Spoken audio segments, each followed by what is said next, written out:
more of my 47 slides than I should on physiology. Near the end, we'll talk a little bit more about specific management. I would say some of this is going to remind you of medical school, but fundamentally, there'll be some cases at the end if we have time, sort of a thieves market, and I want you to ask questions. So the key things that I want you to know or remember is that this is not about sodium, this is about water, right? So low hyponatremia is really too much water, hyper is too little water, and that the body manages all of this with two things. It's not all, right? That's the lie of medicine, but we manage two things, thirst and ADH. Those are the main things that how, as people, we manage our water and sodium, just thirst and ADH. There's other stuff going on, but clinically, that's really what matters. So when your osmolarity goes up over 285, that's really the trigger for antidiuretic hormone, AVP, arginine, vasopressin, all the same thing, all independently discovered, all then renamed, which is part of why this is all older than I am. It's been so, but all of those things are the same compound. The receptors for them in different parts of the body are G proteins that are slightly different. So the receptors in the principal cell in the collecting duct of the kidney, slightly different in your arterioles. That's why vactins, which I'll talk about at the end, are effective, have more impact on water and sodium than they do on blood pressure, because they're slightly different receptors. And basically, when we get dehydrated by 2 to 3%, when our osmolarity goes up, then we start kicking in ADH, and I'll talk more about that. The key things to know, really, you can memorize these as many times as you want, but pretty much the symptoms of hypernatremia and hyponatremia are all neurological related to the brain. There's other stuff going on. There's some GI stuff and things like that, but the things that make hypo and hypernatremia a medical emergency is really the brain stuff. I'll talk about that maybe a little bit in a moment, but fundamentally in hyponatremia, the amount of solute goes down and your body starts shifting in other stuff, right? Most of them are proteins, but there are things like creatinine, glutamate, stuff like that, that ends up going into those cells to keep the osmotic pressure in the cell fine. Now, that keeps those cells okay. If they end up swelling too much because there's too much water going into them, then that's when you get the neurologic symptoms and particular confusion, and then unresponsiveness, and then stupor, and then death, right? And those are the things that we want to avoid. You all, of course, have been told if you raise the sodium too quickly, what happens? Yeah, fundamentally what happens is you bring all this sodium back outside those cells, which are now filled with glutamate and creatinine and things like that, that don't just pass in and out of the cell. So now the sodium starts coming in too, the cell swells, and then you get demyelination, right? And it's bad, it's locked in syndrome, it's irreversible, things like that. It doesn't happen as often as we test about it. It doesn't happen as often as we talk about it. And I'll talk about it a little bit at the end, but that's fundamentally what we're worried about. Hypernatremia, pretty similar, a little bit more GI stuff. They're going to get a lot more thirst. This happens when people don't get enough water.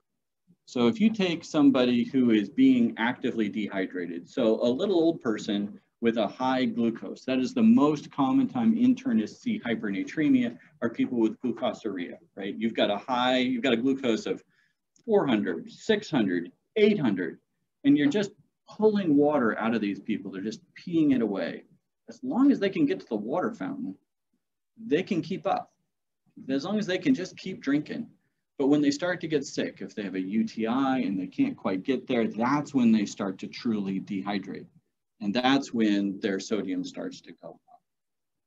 So that's the most common time that we see it. It's really about people being dehydrated in spite of, and they just can't drink enough water.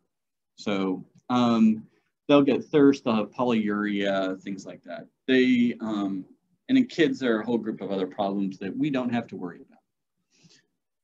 A little bit about ADH and vasopressin and antidiuretic hormone. It's synthesized in the hypothalamus. It's transported to the pituitary. That's where it's released. It does help modulate blood pressure a little bit. Lots of studies have been done on vasopressin in sepsis and in shock and things like that. Mostly it doesn't work. So I know I have the same sense. I'm really happy to see the negative responses in the study, because I don't want another thing that only kind of works, right? I either want it to really work or leave me alone. So, but fundamentally, the main function clinically for humans is in the management of water.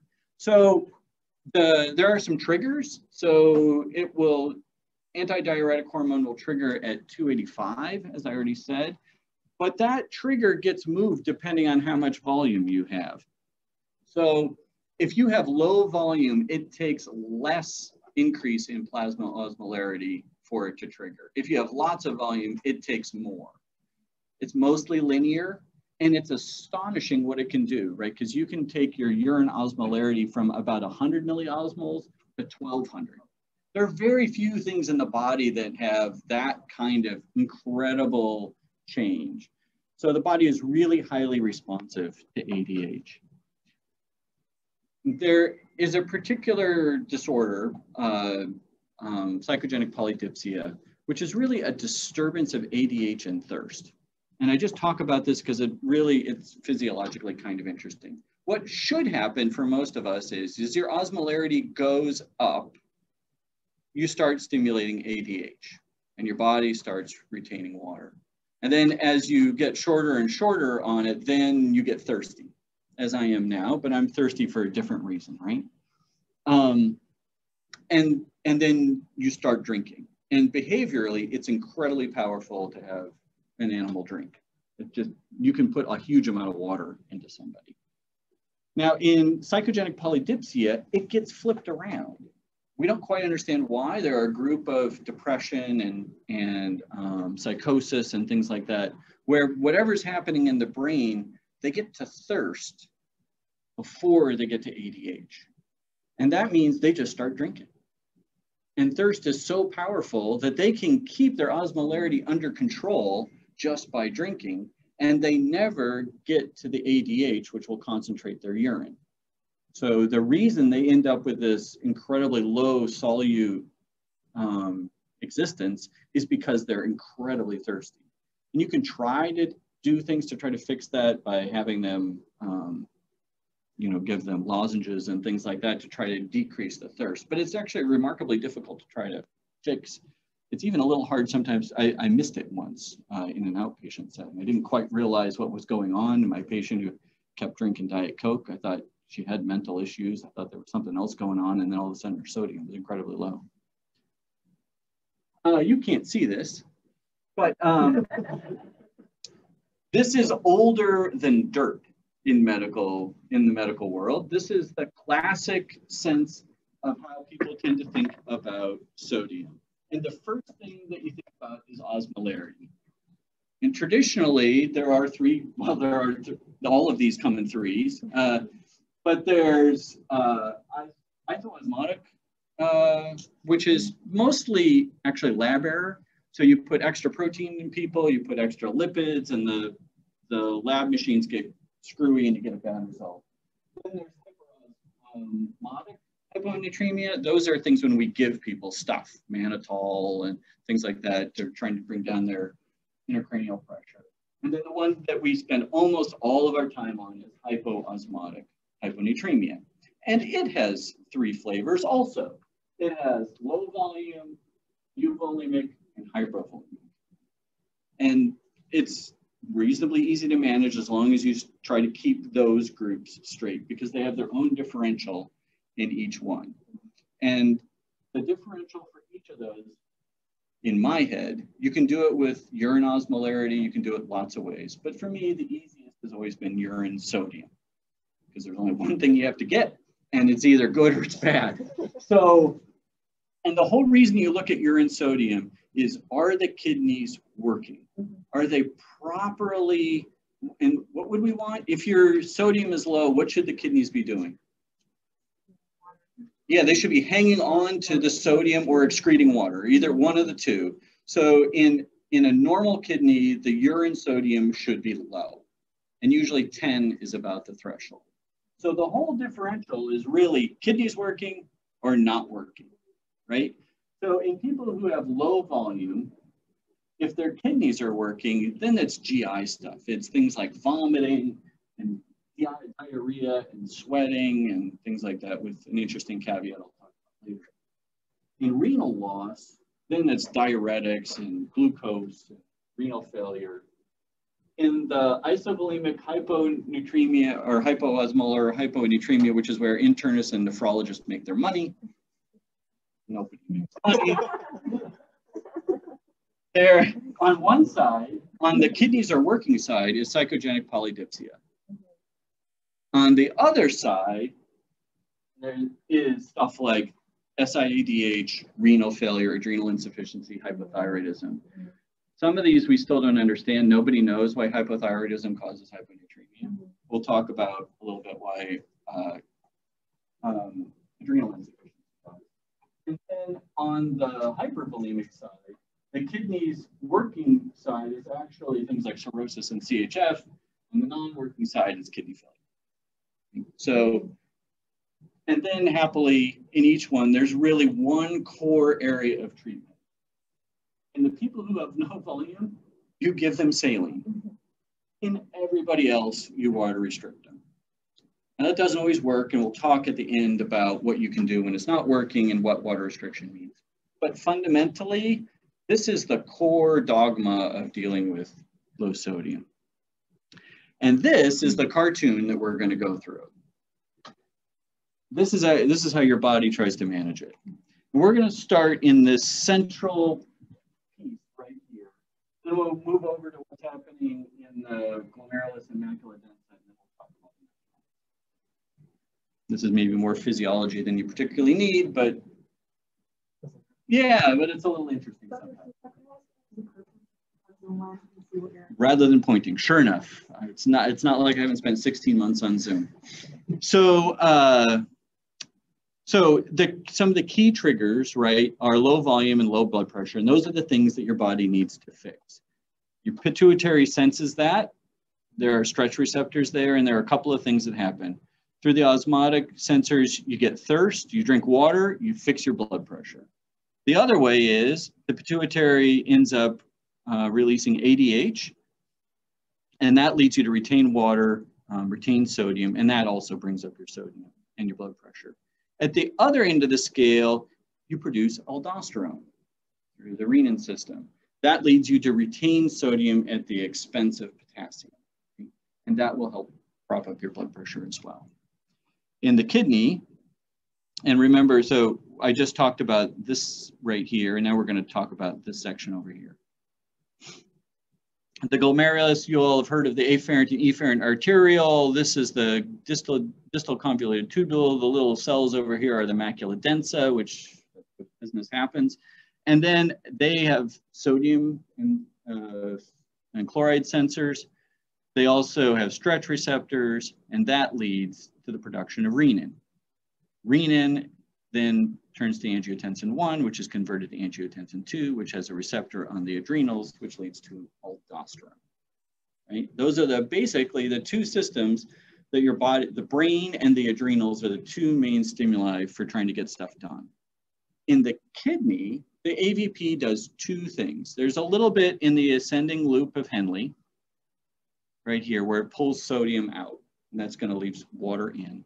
And then, more importantly, in the principal cell of the collecting duct, there are two systems happening that are important to us and how this works. One is this G protein, and it's an ADH-G protein.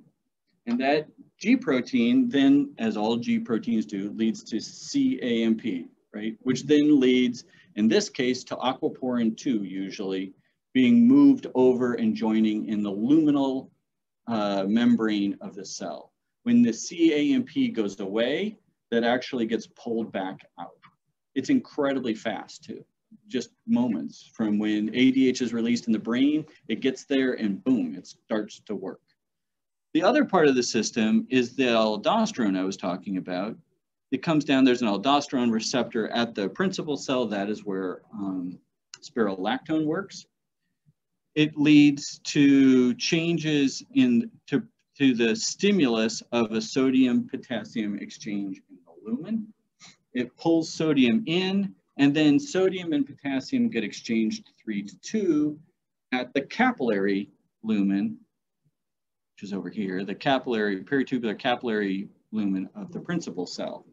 That's why when you give aldosterone, most of the time, or when we give spirulactone, we don't see the sodium change very much, but the potassium changes meaningfully. That's because there are 140 milliequivalents of sodium and it's going up by 2 or 3 at the same time that the potassium is going up and down at 2 or 3, but we start with 4. So clinically, we see that a lot more, but your body sees that in blood pressure because where's potassium? In the body? It's in the cells. And where's sodium? It's in the serum, right? Which is where the water is, which is where your blood pressure is. Okay. Now, there are lots of drugs that have an impact on this. This is, we don't have to talk about all of this, but you're going to know that ACE inhibitors hang out over here with ACE, right? And ARBs hang out down here with the angiotensin II receptors. Thiazides, we don't really understand, but we pretend that they're over here in the distal convoluted tubule. It's as good an excuse as any for where we think they're going to be. Then there are a couple of other interesting ones. So lithium, right? Lithium was used in bipolar disease. It causes a partial, sometimes reversible diabetes insipidus. And it does that because it inhibits CAMP. The action of CAMP at the little vesicle that has the aquaporin 2 in it. But I know we don't quite understand why it's only partially reversible. You'd think you'd get it out of there and the diabetes insipidus would go away, but that's not always what happens. So it's probably more complicated than just a CAMP effect.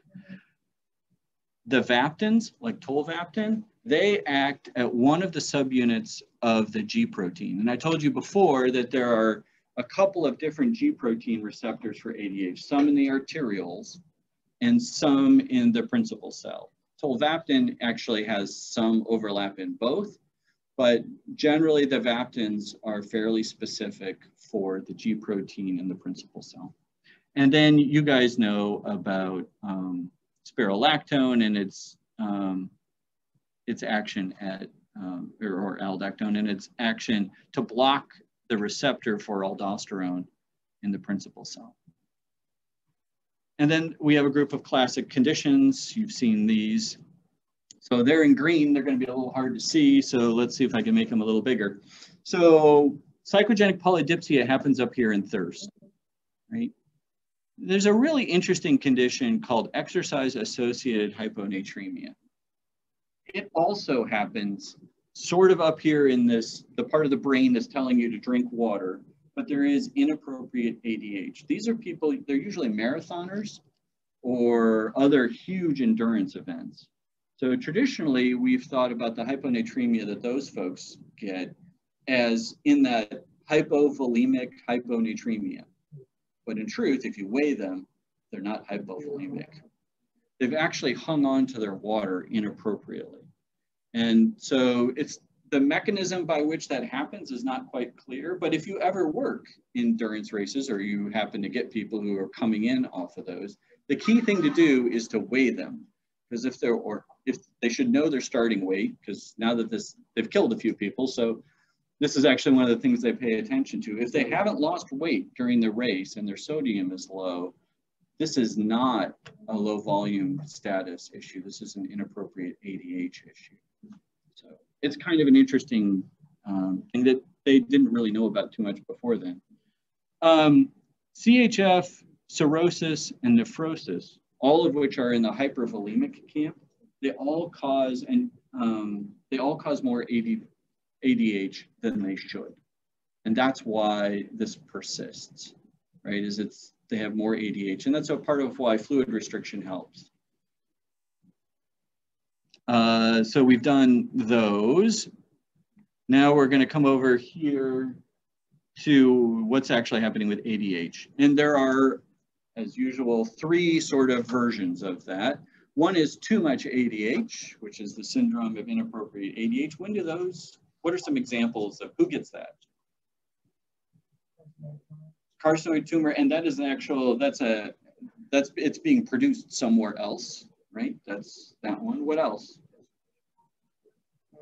Yeah, there's pneumonia, and that's an interesting one. Where's that coming from?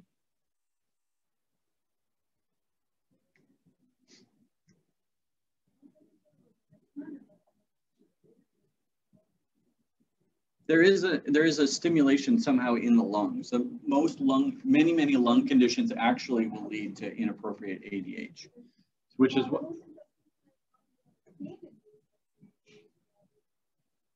Yeah, that's one. Even emotion. People like large emotional events will lead to ADH, probably because the pituitary and the hypothalamus are involved. That's probably what's going on. And then there's too little. You can have too little ADH in two ways, or too little effective ADH in two ways. One is centrally. So if you have a pituitary tumor, or more commonly, when do we see central diabetes insipidus? Trauma trauma, either caused externally or by a surgeon, right? Those are the two times that we tend to see it most often, is post-op in pituitary operations. Sometimes you'll see it in Sheehan syndrome after, right? And then in head trauma, it's usually pituitary damage one way or another. And then I already talked a little bit about nephrogenic DI, and there are a couple of ways that happens. One are toxins like lithium or declamethazine, and then parts of renal failure can have them. Okay, and then the adrenal gland, both Cushing's and Addison's or adrenal insufficiency can cause this for the reasons we've already talked about. Too much aldosterone, too little aldosterone. I'm not going to spend a lot of time on that. And then I'm going to talk a little bit about management. I'm actually going faster than I thought. I mean, I am a professor of medicine. I'm allowed to do 4 slides a minute, but I didn't really plan to. The key thing when you're treating hyper or hyponatremia is to treat the condition, right? Not just the sodium, right? And my team last week, actually, we got burned on, we just didn't fix it. We were fixing the sodium, but we were not fixing the hepatorenal syndrome. And that was what was making it impossible for our fluid restriction to work, which is why treating the underlying condition is so important. So you should obviously remove medications and fluids that worsen the condition.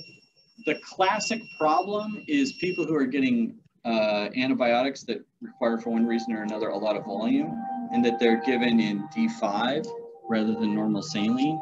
So people who you think are on fluid restriction are actually getting a whole bunch of free water in their meds that you were not imagining they were going to get. Generally, the faster the hyponatremia comes on, or hypernatremia comes on, the faster you're allowed to fix it. Symptomatic hypo or hypernatremia, you're also allowed to fix faster. Chronic counts usually as 2 days. There's no data behind that. And I should say, somewhere in here I have my references, but there's no randomized controlled trials of anything except for the Vaptins, right? Most of this is all old as dirt. Much of these studies, some of these studies were done as early as the 40s and 50s. So they used to treat lots and lots of people with little bits of sodium problems with 3% saline because it would fix their problem in a hurry, until they started figuring out they were hurting people and things like that. And nobody ever has really done, shouldn't say ever, there are very few real rigorous kinds of trials. They're mostly observational trials and trials of convenience. So in general, it is always safe to change somebody's sodium by 4 to 6 milliequivalents a day. You can always do that. You can change it by maybe 12 a day if they lost 12 in the last few days, right? But if it's been gone for more than a couple, then you've got to be careful. And how would we do this? Let's say that we had accidentally increased somebody's sodium by 14 milliequivalents in a day. What might we do? Or what would be the steps and what you would do?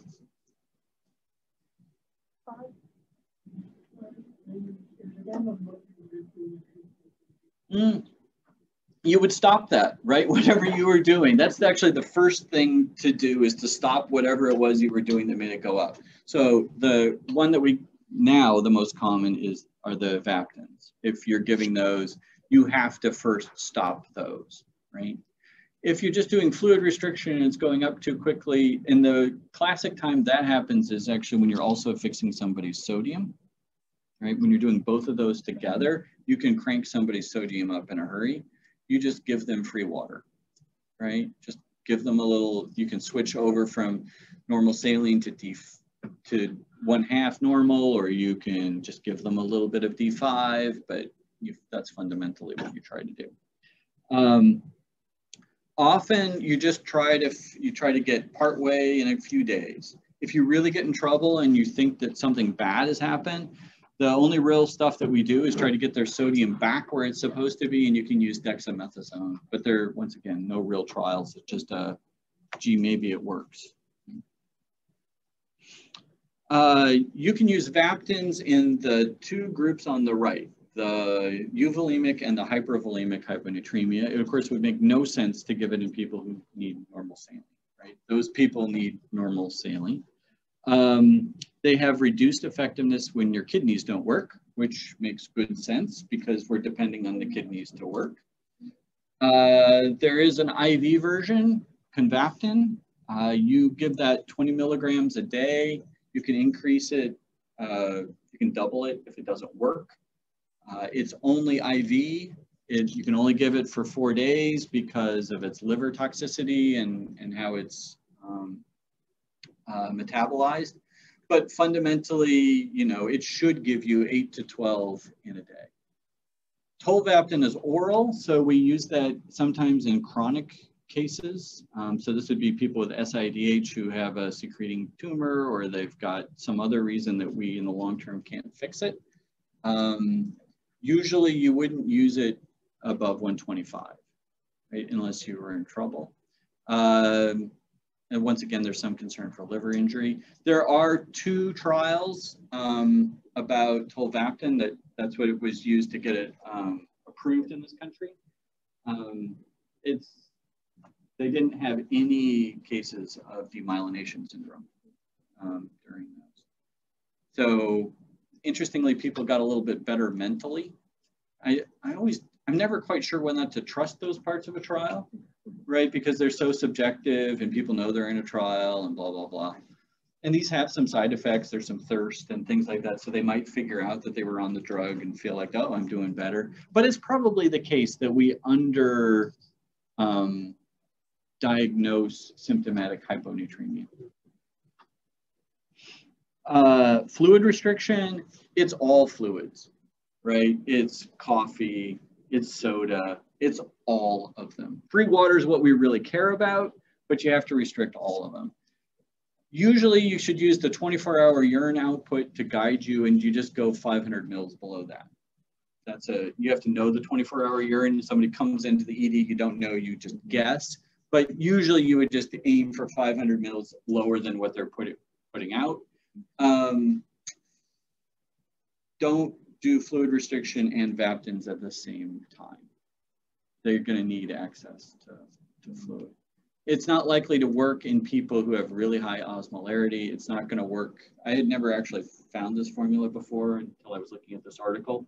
But if you take the urine sodium and the urine potassium and you add them up and they're greater than the serum sodium, it's probably not going to work. And if they aren't putting out much urine, it's not going to work, which is probably a renal failure issue as well. Have you ever been to a Thieves market? No. So a Thieves market is where the presenter provides the case, and your job is to get to the end to figure out the case before I give you the answer. Your job, you can say whatever you want. I'll try to listen for answers. You can, feel good if you've got the answer before I get there. Okay. So Sister Mary Theresa is a 45-year-old Dominican nun. She just returned from a 2-year mission in Central Australia. She reports she's been tired for the last 6 months and developed numbness, tingling, weakness in her thumb and index finger of both hands. She's taking no meds. She's a never smoker. She doesn't drink in the mother house, but she does have a beer or two when she and other nuns go to movie night in a family home of one of the sisters. I can say that because that's my mother-in-law's house where the Dominicans show. It's really something. Here are her labs. There is a physical, but I think it gives away the answer, so I put it next. Her sodium's 128, potassium's 42, chloride 103, bicarb 24, BUN 14, creatinine 0.8. Nobody's trying to steal this. Glucose 100, urine. Anybody want to steal it? It's not Beerpotomania, but I thought it would be fun to have in there because Beerpotomania is and tea and toast. Those are low solute. They look like psychogenic polydipsia on that formula because these people are getting fluid, no solute. Any other ideas? Other ideas? Of both hands. Yeah. All right. So her temperature is 97.6, her pulse is 76, respiration 16, blood pressure is fine. HENT is unexciting. Most of it's all unexciting. Positive phalins and Tinels. Anybody? So bilateral carpal tunnel is a sign of systematic disease. It's usually not repetitive injury. What are the systemic diseases that cause carpal tunnel? We already heard about hypothyroid. Yeah. Yeah. Growth. Yeah. Acromegaly, amyloid. So in this patient, this would be hypothyroidism, which is down in here. And so it's a hypoosmotic isovolemic hyponatremia. The urine sodium is more than 20. She has hypothyroidism, and you should fluid restrict her and treat her hypothyroidism, right? That's the real thing that you would do, right? That's the real thing you would do. Okay. Mr. Carl is an 86-year-old man with type 2 diabetes. He was found down at home, brought to the emergency room. There's no evidence of trauma, although he's clearly been incontinent of urine while he was down. When you meet him, he localizes pain and grimaces, but is otherwise unresponsive. He's febrile. His blood pressure is low. He's orthostatic. I don't know how you sit him up if he's unresponsive, but yeah. I'm sure there's going to be hypernatremia. Yeah, there's got to be hypernatremia at some point. It's like a, that's, yeah, it's not boards where they randomize it. Skin has low turgor, chest is clear, belly is okay, no edema, large prostate, otherwise normal, localizes. If it's hyper, well, first of all, do you think it's going to be hypo or hyper? Hypo. Hypo. Sodium is 154. Right? Yeah, that's a whole interesting thing. So I wrote a curriculum on this about 20 years ago, and I surveyed a group of nephrologists about how to think about hypernatremia in the presence of glucose and what do you use to correct. And they said, just use what the lab tells you. Use what's in front of you. So you can know in your head that so how would you correct a sodium? It's 1.6 for every 100 over 200, right?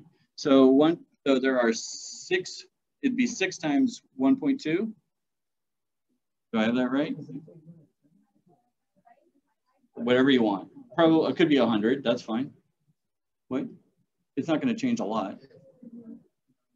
But, well, no, whether you go over 100 or 200, whether it's 6 times 6 or times 7, you get another 7 points, right? And what direction does it go?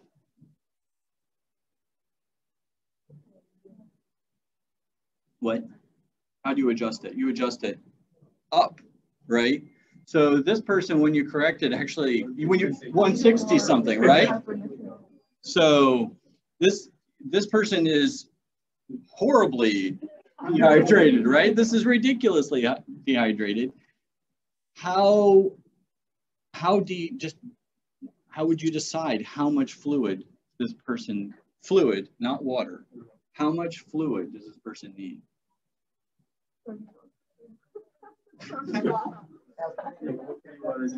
So yeah, there are two things, right? So one is calculating the free water deficit, and the other is calculating their volume deficiency.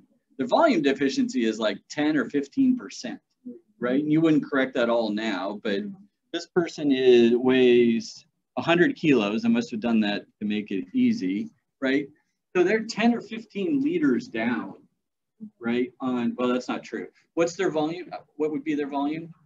Their volume is probably 60%, 50 or 60% of their weight. So their 60 kilos is their, 50 to 60 kilos is their water volume. And so, right, so they're 6 to 9 liters down in volume. And then their free water deficit, which is how much H2O they're missing, not how much volume they're missing. How do you calculate that? Yeah, you can't actually do the math, right? When you do the math, all these formulas come with the same piece. Sorry for the people who can't see, maybe. Usually it's the weight in kilos times 0.6 or you can make it 0.5 if it's a little old person who's going to be dry, right? You guys are mostly 0.6. I'm probably 0.55. Like, you know, we dry out with age, right? So like a cork. So, and then there's usually something that you're trying to sort out what the difference is, right?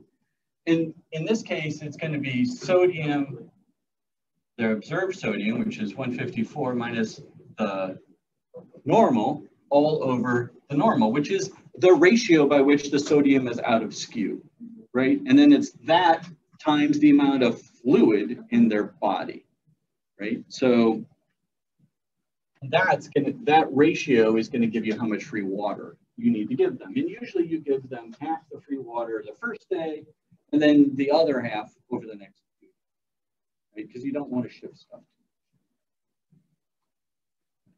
So, yeah. Do you ever have to recalculate after you change concentration? I think it's always a good idea to look and double check, right? So most of the time with sodium, you want, if somebody's sodium is screwed up, you should be checking every 6 to 8 hours, right? If you're giving 3% saline, I would be checking every hour or two, right? And so, and I thought I had a slide in here about 3% saline. Used to be that we would do just that kind of calculation for how much you want to change the sodium. Because if you want to change somebody's electrolytes, you can just use that formula. Their weight times whatever you think their volume, the amount of volume the ratio is. And then it's the goal minus where they are,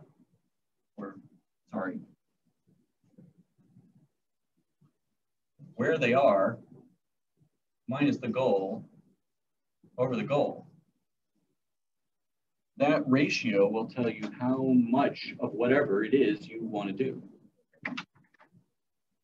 So it used to be we would calculate that up and figure out we need 10 mils or 50 mils. Generally, the recommendation now is you just give 100 mils of normal saline once, but not normal saline, 3% saline once, and see what happens, which is always a good rule to see what happens. So then you'd measure, you'd look again and you'd measure and you'd be like, it's not working, or it is working, or it better slow down, or it better go faster. So I think these are somewhat academic exercises when you calculate them. But when you're a junior or a senior resident and you're trying to figure out if what the other people are doing is right, being able to calculate it actually will help you, because you're like, oh, that's crazy.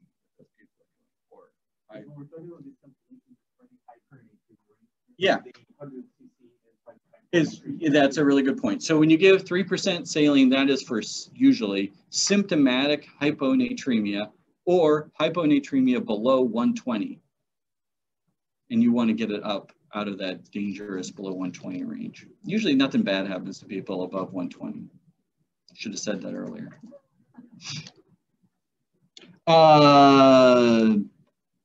Yeah, I already talked about that. All right. Any questions? All right. It's really common. So it's actually the kind of thing that you should, yeah, every other patient's going to have it. It's also the kind of thing that gets forgotten. I think the half-life on this knowledge is about 6 hours. So really what you need to do is find a medical student and try to teach it to them. That's how you will learn it. Because I don't know how many times. In fact, I think as a resident, I tried to teach this to a medical student, and that was when I actually, oh, there is a way to figure this out. Other questions? I guess the question I have is about the rate of with correcting hyponatremia. If this is someone with hypovolemic hypernatremia, yeah. And we're giving them saline. So is there a rate that we should do it at, or we just judge by how rapidly they're correcting on 2.4 and 2.6? Yeah, so it's the latter. You would try to get their blood pressure fixed, right? If you have to, so it's like everything else. If their blood pressure is low, you've got to fix that, and then you get a sodium again and you take a look. If they're doing okay, then and you think their volume down, half their volume that day is probably reasonable. You divide it out. And one thing, especially if there's hypernatremia, you resuscitate them normal saline, you will make it, then you add free water. Normal. Yeah. Yeah. Yeah. Yep.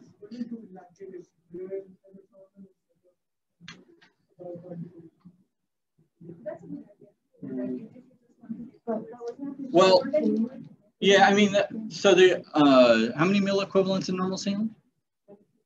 154, yeah. So when you're giving it to that patient, you're giving them a hypotonic solution, which is probably helpful in that case. And they need volume, right? His blood pressure was low, he was way down. So I would give normal. But so this whole, because when I grew up, right, no internist would ever give lactated ringers, right? And now, of course, we know that's probably, we're not that smart about it then. So I know less about that, but in somebody who's just got a volume problem, I would give them normal saline. And then after you get their blood pressure somewhere reasonable, I would recalibrate, and then I would, then I would start thinking about their free water deficit again. Because in that case, normal saline is hypotonic. Yeah. Is the ceiling is low here, right? Because I rarely have that experience. I really feel, I rarely have that experience. I feel huge.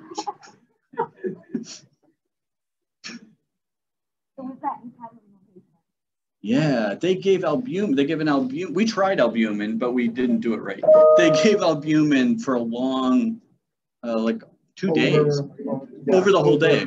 After 6 hours, because 25 grams. Yeah, and that either they got lucky, or they actually helped the hepatorenal out enough that their kidneys did what they needed. The nephrologist. Yeah. Okay. I don't think anybody else was going to do that. Okay. Yeah. No, I think I think there was something to that. Much as I hated to admit it at the time. Yeah, yeah. All right. Thank you.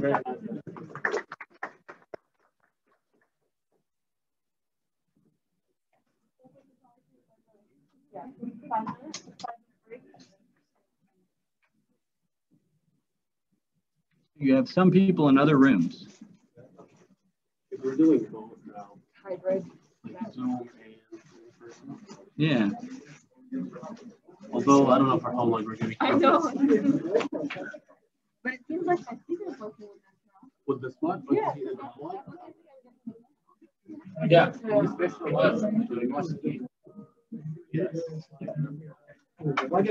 Thank you so much. Thank you. Yes. My pleasure.